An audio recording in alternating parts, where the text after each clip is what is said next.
Well, hi everyone, and welcome to today's Articulate training webinar. Today we're looking at what's new in Articulate 360. This is the second quarter feature update for this year in June 2024. A couple things before we get started. Let's just roll into this.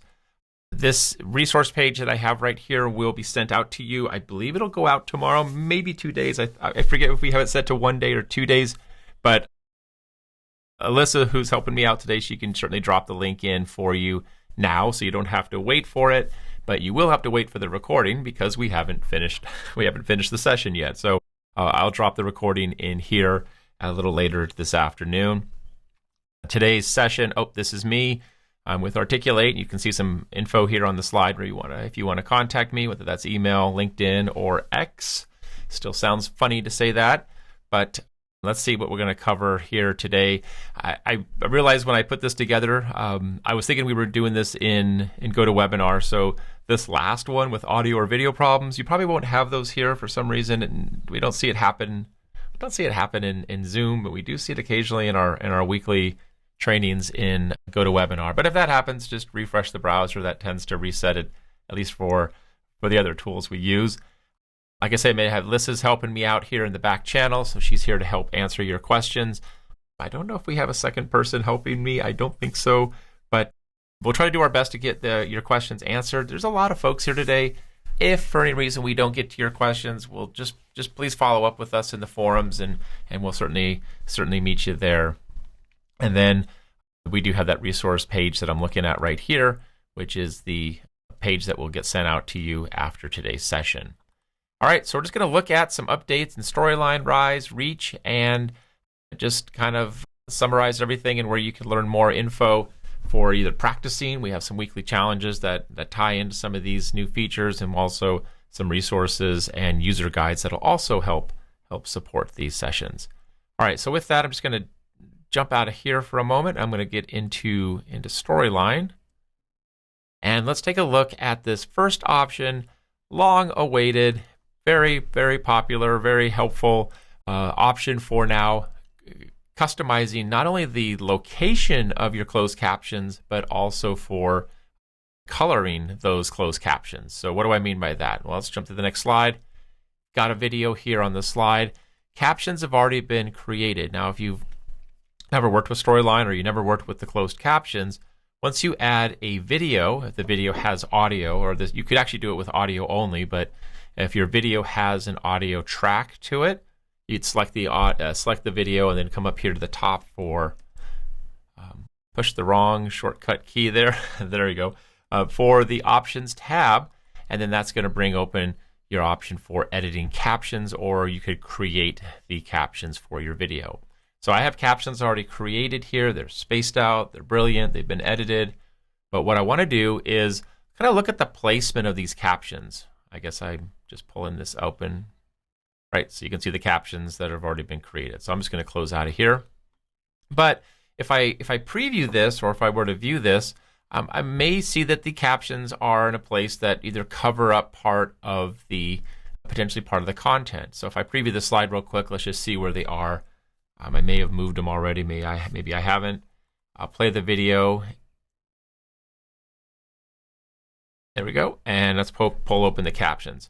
All right, so in this case, the captions don't look too bad. They are covering up a little bit of the content, but that's not so bad. But sometimes they do, right? Sometimes you have, depending on what kind of video you have, the captions could be covering up a significant portion of whatever content is you're displaying. So if I escape out of here real quick, and what I want to do is I just want to pull open the player window, and then from here we can look at how do we modify those captions.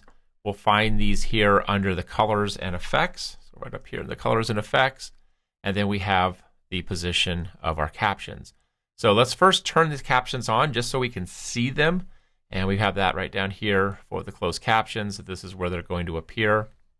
And if I wanted to put them on the top, you have the option here for the top or the bottom. And this can be super helpful. You could even do this on a slide-by-slide basis. Maybe, one video, most of the important content of that video is occurring down in the bottom, so you have the captions up top. And another video, maybe the captions are It just fits better down at the bottom. So you have those two options. You still have the options for controlling the font that you're using if you wanted to change the font or especially the size depending on specifically your audience. Did not mean to close that out. I just meant to tab and I hit return instead. So let me try this one more time right there. So there's the 100, right? So it's a little bit smaller for the size, but maybe you want it a little bit larger as well.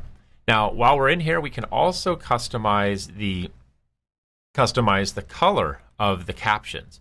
So this is also helpful. Sometimes if you have a really dark video, or maybe there's the color contrast isn't really striking enough, it's not enough of a differentiation between the video and the captions. Maybe they're just kind of blending in. You can also change the background color of the captions. You can see that right here. Now, keep in mind, there's one thing I think about here. I'm going to choose something really kind of strong right here, right? So there it is with that caption.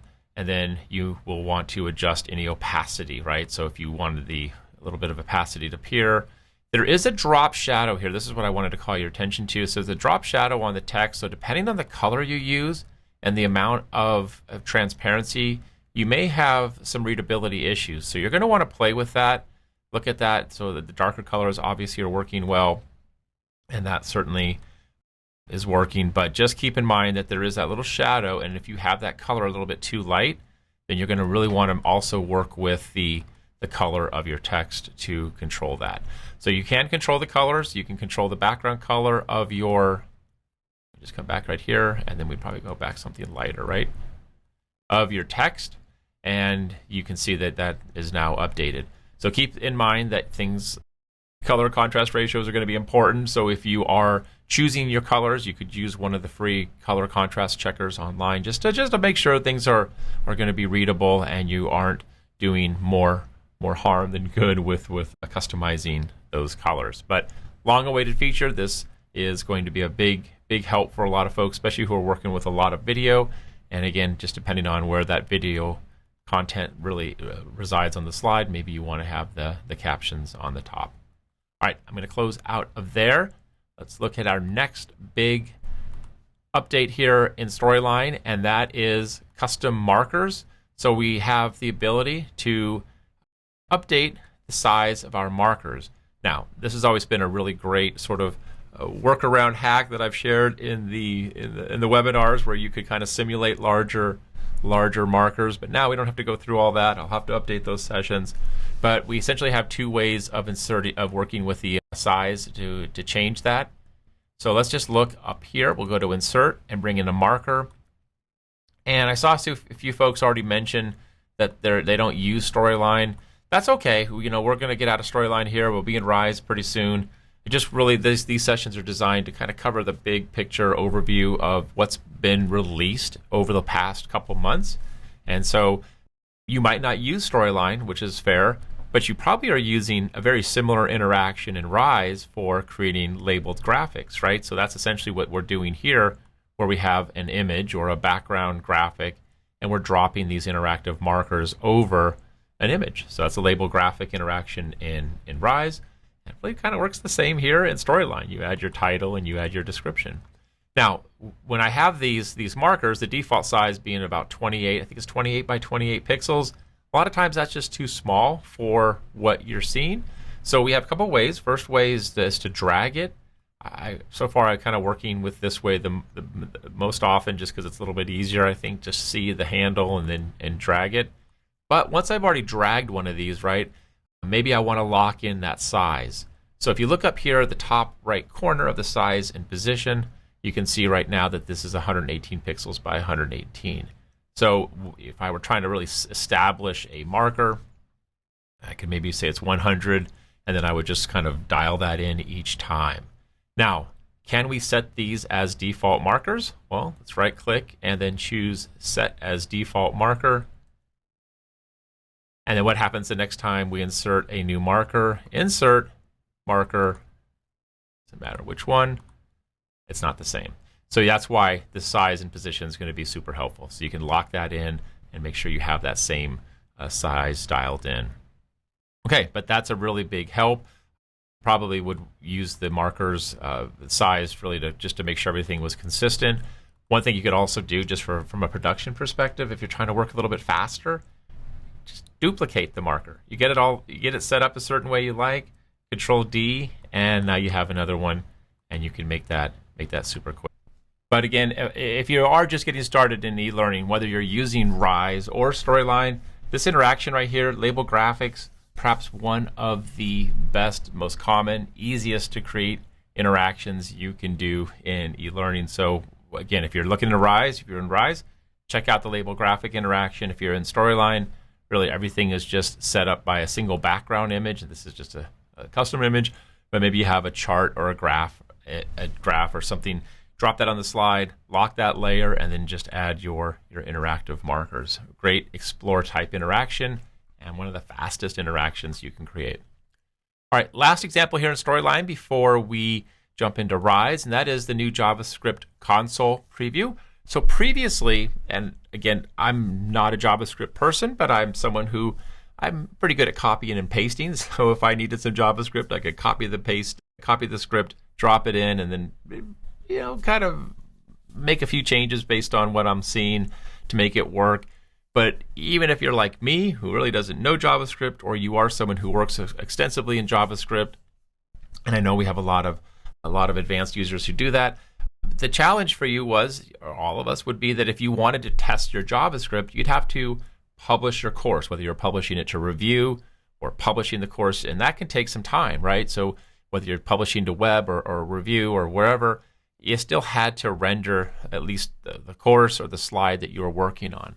So now what we can do is we can preview right away and see how that JavaScript works. So I can see, we'll just preview the scene right here.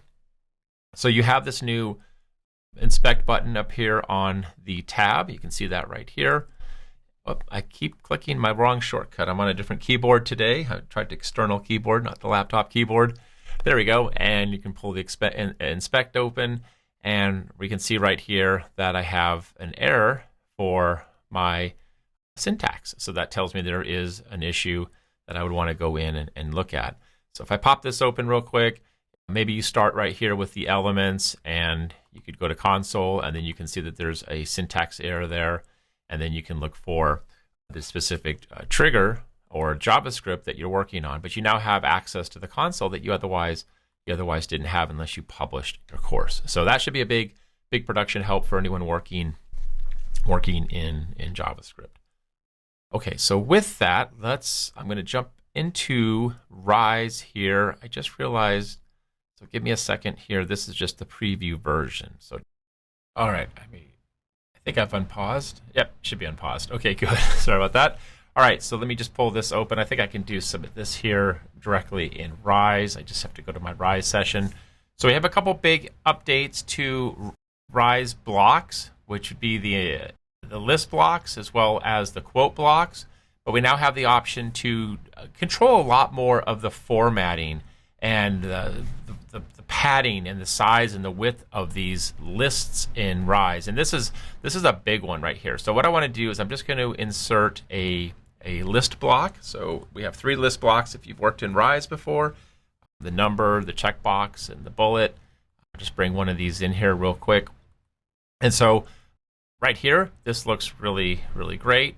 But we have some options now for really controlling some more formatting of how we want to handle that content. So if I select within that list block and I open up the format options, you can see here we have options for controlling width.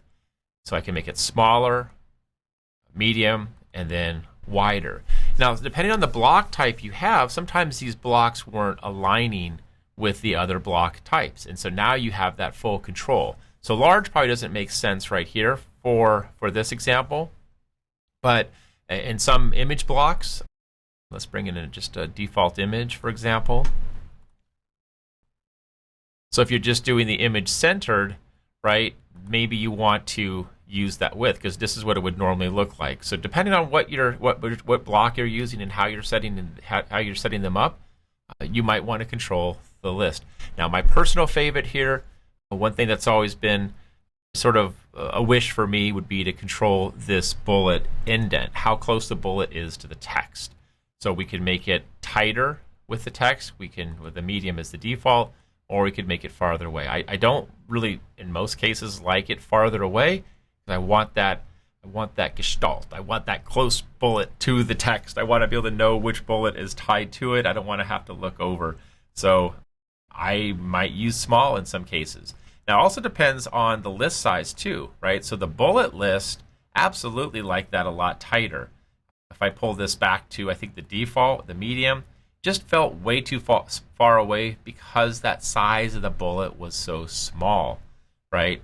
I can't imagine using the large for that smaller bullet, maybe for the bigger size, right? But if I were using the default bullet list, that smaller size, I think that smaller, tighter list makes a lot more sense. And then for the checkbox, probably the same right here. I like that a lot tighter. But I may want it wider, depending on, again, the block that I'm using. So maybe the content width goes farther. Personally, I probably don't like that. I do think I would lean toward either the small and the medium, mostly because it helps with readability. These are long lists that we're including right here. A lot of times lists aren't that long. They're just usually a phrase, a couple words, right, or a sentence or two. These are a little bit longer. But again, it depends on what you're doing, but you now have that much more control over working with those bullets and check boxes. All right, so with that, we have also some closed a quote block enhancements as well that make a big difference. I think you're going to enjoy these. So I just threw a couple here on the slide for reference, but let's see what we can do with each of these. So if I just hover over that particular block, let's see what we can do for these format options. So I'm going to open up the formatting options and just scroll down just a little bit here. We have the same options we just looked at for the list, where we can control the content width of the block, make it long, make it medium. The padding, obviously, we've seen before. But now we also have quote padding. So notice what this does to the author name as I click the quote padding. So you may want to give a little more breathing room between the author name and their quote. Well, you now can do that. And then check this one out. Hopefully you've seen this option. If you have not seen this yet, we now can turn on the quotation icon. So that's that icon right back here, that faded graphic. I know this has been a big request for a lot of the users. So now we can just come in and turn that quote off and clean it up. I still like the quote in a lot of cases, but maybe you don't want to see it. And then, of course, the avatar on or off for those graphics. But you can also see in another block type, that quote may also be something that you didn't want to show. So this is the quote on the image. And again, the block padding, not the block padding, the content width. We can choose how wide or narrow that content goes. And then we also have the quote padding we just saw, right, between the author name and the quote. And then we have the alignment, right? So we can center that within that block. Really like the way that one looks. And then we have control over that opacity over the image. But again, maybe you don't want to show the quotation block icon for that one. Goodbye. It's gone. See you later. Not there. Now, this one, for this block type, we have control over the size of the avatar for the author. We can make it large, medium, and small. So in this case, I actually like the little bit larger of the avatar, and maybe I would make the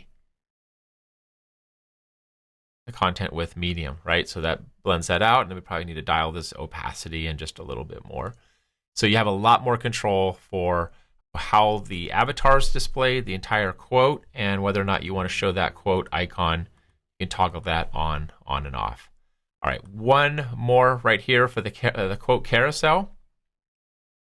Open up the format, and so I saw some questions about, is this all documented? It's documented in the sense that we have the format controls that's listing the possibilities for what you can do for managing the content width, the change the space in the toggle and the manage. But what I would recommend you do is insert multiple quote styles. You can see there's, 7 of them, 6 of these, and then adjust those, and then just save them as a Rise course. Call it Rise Toolkit or a quote toolkit, and then you have reference to those going forward. If you think, okay, which ones can I adjust center it, which ones can I adjust, then you have an example of that. So for example, back to the carousel, we have the avatar size, we have the different sizes we just saw. But in this case, maybe turning this one off creates a cleaner quote block, because you have something that looks a little bit like a process interaction, but you don't have the author up top. And then I like this one right here. As much as I do like the drop shadow, there are times when I'm using a colored background or something a little bit different, and I just don't want that border on there. So I want to clean this up a little bit. See how the border gets removed from the content. And again, maybe you just want a little bit tighter for the quote, depending on how much text you're using or what you're showing. And then again, the avatars. So a lot of updates here that are going to make working on this a little bit easier. If you want to have even more ideas or sort of out of the box ideas, Alyssa, who's helping me out here in the back channel today, has a bunch of examples in our latest Quick Tips 104. So I think it's a couple weeks old, maybe a week old, on what to do or what things you can do with those quote blocks. So I would highly recommend you check out her session. I think I linked directly to it, so you don't have to watch the whole session, but I think hers was the first. A lot of good examples, a lot of good ways to kind of think outside of the quote box, and see some different ways that you can work with that. But I highly recommend you check that out. I think quotes are not used enough. I've actually had the idea of maybe even doing a quote e-learning challenge.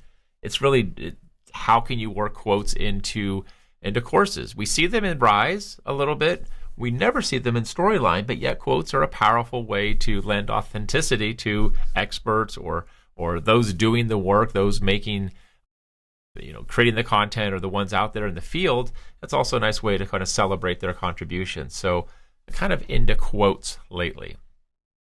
All right, what else are we looking at here in Rise?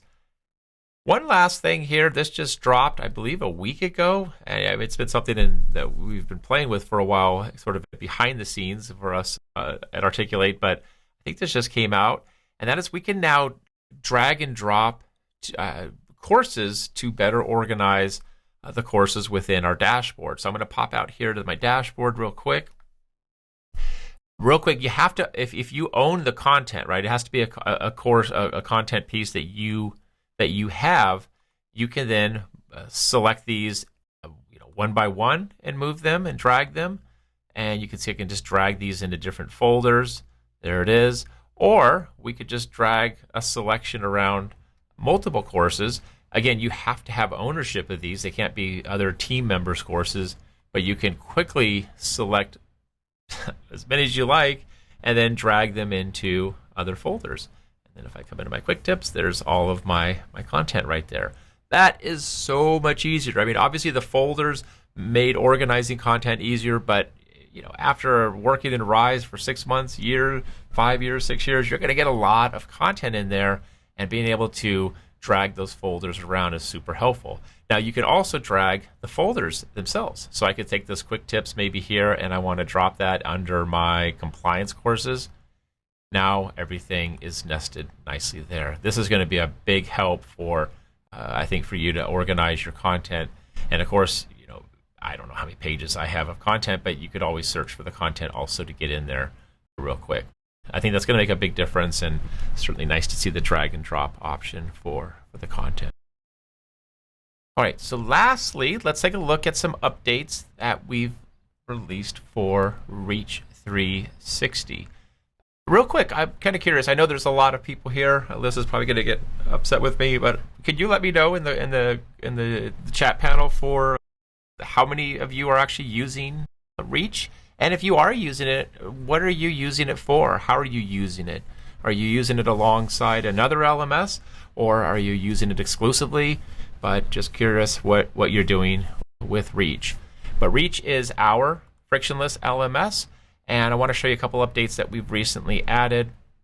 I've been working more and more with Reach. I seem to been helping a lot of folks with it, and it's amazing how many times I get a question and someone says, hey, I'm really trying to work a little bit faster. I feel like I'm spending too much time enrolling learners, and I think, well, are you using the group enrollment? And what are you talking about? What is the group enrollment?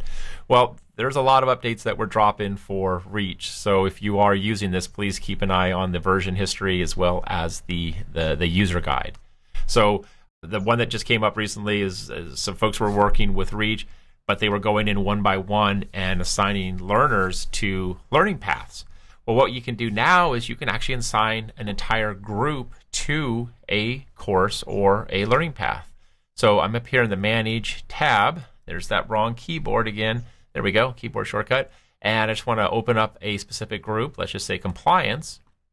And so these are the members in my compliance group. And if I wanted to look at the assigned content, I can see that everyone in compliance is now being assigned these courses. But let's say I had another compliance course that I wanted to quickly assign. I only have 2 members right here, but I could have a lot more. This is just a demo account. But I might have 20, 30, 300 users in here, and I don't want to have to go one by one to assign them. I'm going to assign a new course to the group compliance. So under the Assigned Content tab, I want to choose Assigned Group, and now I can come in here and assign courses, and anyone that's in that specific group is going to be assigned that course. So I think compliance people should do a little bit more desk stretching. So I'm going to assign them my desk stretching course, and maybe they also need to get a good refresher on that employee handbook. So I'm adding enrollments here for the course, but when I click assign group, those 2 courses are now going to cascade down, trickle down to everyone in that compliance group. How easy is that, right? If you have a specific group of courses that need to be assigned, don't assign it individually, just assign it directly to that group. And now everyone just got the notification that they need to get their learning on. But that's a nice big update for working a lot smarter with enrollments.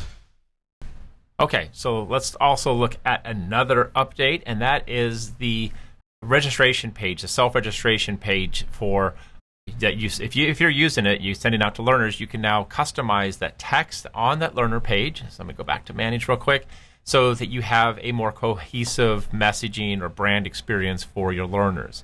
So I want to come over here to Settings, right? And this has probably changed a little bit. This has been updated a couple of times over the last month or 2. So if you haven't been in your settings for a while, you might want to take a look at it. We have the registration. So the first thing is, before we can customize the registration page, you do have to have the self-registration enabled. This means that learners can automatically register for a course, a learning path, or even for your training account. So if you had this turned off, for example, and I saved it, you're not going to see any of this right here. So you first need to turn it on, save it, and then you can manage the custom page for the custom text and title. So if I click custom page, I can see what it's going to look like. And this is if I were to send and invite people to my training page. You can see the default message is a little bit awkward right here. Welcome to Articulate Training Team Training. Well, we're the training team, so maybe I don't want that. Maybe an exclamation point, and you're only a few clicks away from, let's just say, awesome learning, right? Something like that, something different, and like emoji or exclamation point or something like that. So I just customize that messaging. You can get a preview of it right here, and now if I click save, that's been customized. So the way that the registration works is we can copy a link directly to that registration page, and if I share that, anyone can automatically register and then be added as users within the account. Now, right next to registration, we have an option for learner notifications. And so if I just click that one, we can now really allow learners to control or give them reminders for when I'm trying to read the questions, but we get control of that notification frequency for the learners. So you could say maybe set reminder 5 days before, or maybe it's 30 days before something's due. But we can control how often we send that reminder before the due date, and then maybe a second reminder 15 days. And then if I wanted to even add another reminder, maybe 1 day before the due date. Depends on what that notification is going to look like for you and your team. And then after that due date, how often do you want to remind them to take that training? Honestly, things that sometimes we all wait to the last minute to make those updates. So make those to take that training. So you can always keep reminding them and say this is the last reminder you're going to get. And you can even send a preview for the course learning path if you want to see how that's going to look for those updates. Okay, with that, I think that is most of it. Oh, one last thing, custom profile fields. Let me come back over here and show you this real quick. And I realized I skipped over it. I'm going to click discard changes, but I was right here the whole time, and I jumped over it because I was thinking it was back over here. Custom learner profile fields. So you can also now get more specific and granular on who's in your courses. So let me show you what that looks like. Manage fields.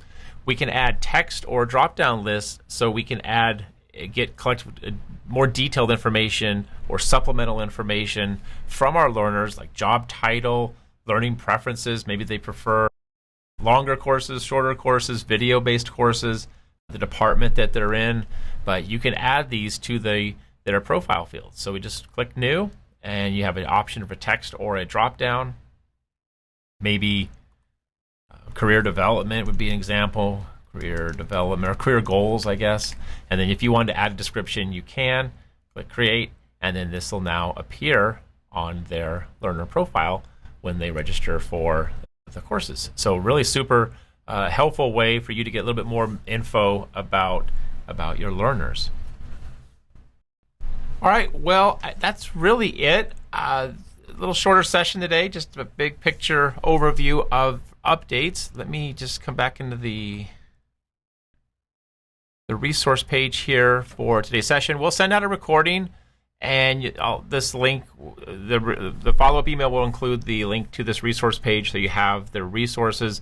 Really just the resources page is just pointing you to the resources in the community, whether that's the user guide, some articles, a couple weekly challenges that we've done on markers and JavaScript, and for example, and again, linking out to Lissa's quote block, a quick tip, which was really fantastic for just seeing different ways to get more out of the blocks. I think that's probably the biggest challenge in Rise, is not using the tool, but finding different ways to use those blocks.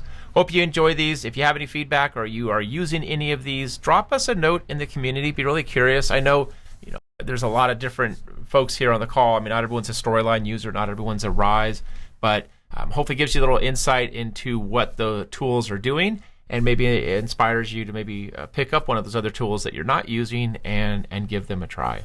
Thanks so much for joining us. I'll give you almost 30 minutes back for today. Hope you enjoyed it. And again, thanks, Alyssa, for helping out.